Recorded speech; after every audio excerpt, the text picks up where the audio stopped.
So hello everyone. So in this video, we are going to talk about the standard data types. In previous video, we have learned about the data types in Python.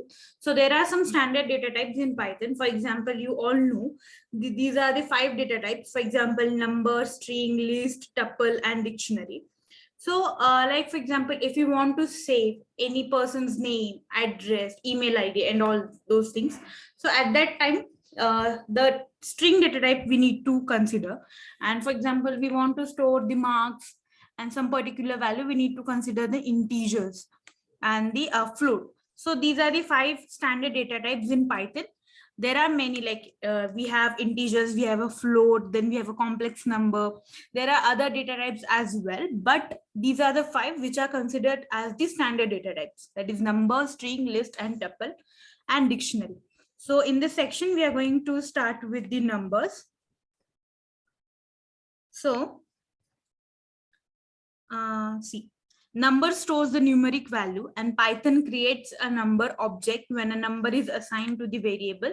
For example, we all know that if we want to save a particular value, for example, here I have considered the A, which is equal to 3, and then B is equal to 5. So I have created here two variables, A and B, and the number, the value, the numeric value that they want to, that these variable should save is the 3 and 5. So A has the value 3 and B has the value 5. Okay, so for numeric value, we have 4 data types in Python, that is the integer, long integer, float, and complex number. So integer, you all know that integers means it can have a negative and positive. For example, -1 is also considered as an integer. Then there's a 0, then there's a +1, 2, 1. So minus infinity to infinity, all these are considered as the integer. Okay, and then there is a long integers. So you can see here the example, that is see this 9080908888. So it has a many numbers. So we need to consider the L at the end of these numbers. So Python will understand that this is a long length number. Then we have a float. So for example, when see in some cases, we need to consider the fractions of a particular number.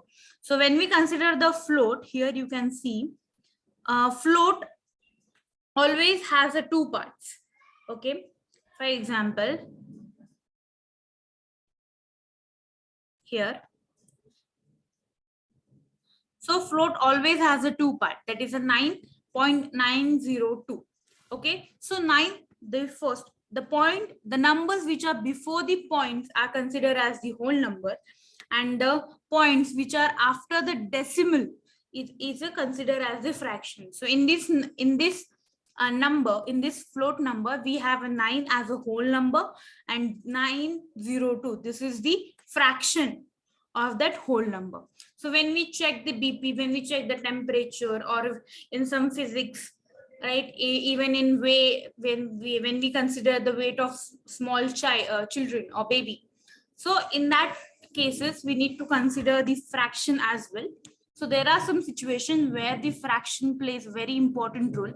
I would like to give you one example, that is, for example, if you consider the marks of the student.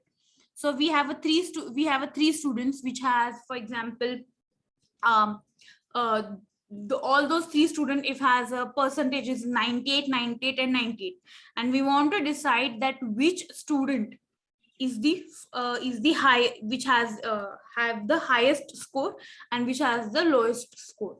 Though they have a 98%, but there are some fractions difference in between the marks. Based on that difference, we can consider which is the first ranker, which is the second ranker, and which is the third ranker.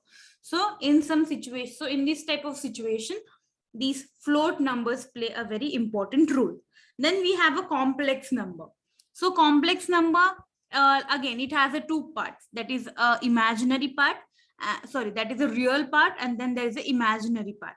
So imaginary part means, for example, when we have a square root, for example, if we have a square root, okay, And in this square root, if we have some negative number, so these type of negative number will consider as the complex number. Okay, because if we find out the answer to of these value, then you will definitely not get any answer. So these type of number is considered as the complex number. Okay, so under root -1 is considered as the complex number. So in some situation we use I to denote these value, or in some situation we use J, right? In some programming language we use I, in some programming language we use G, but here in Python we use J to denote these complex numbers. So 2.14 J means -1 value is there. Okay, so complex number it is. When we try to find out the value of it now in calculator also, we get the error term. So consider that.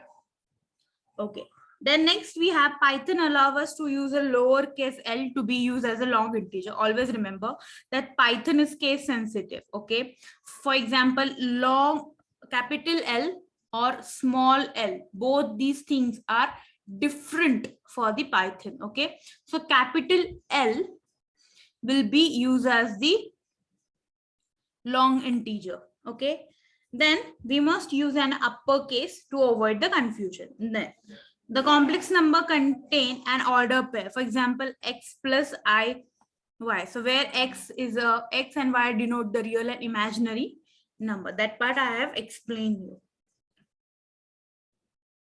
Okay, next we have a string. Okay, so we have done with the numbers, we have a string. In subsequent video we are going to see the detail about these numbers and the strings. Okay, all the data types which we have in Python, we are going to see them in detail. Okay, now string. So string can be defined as a sequence of character represented by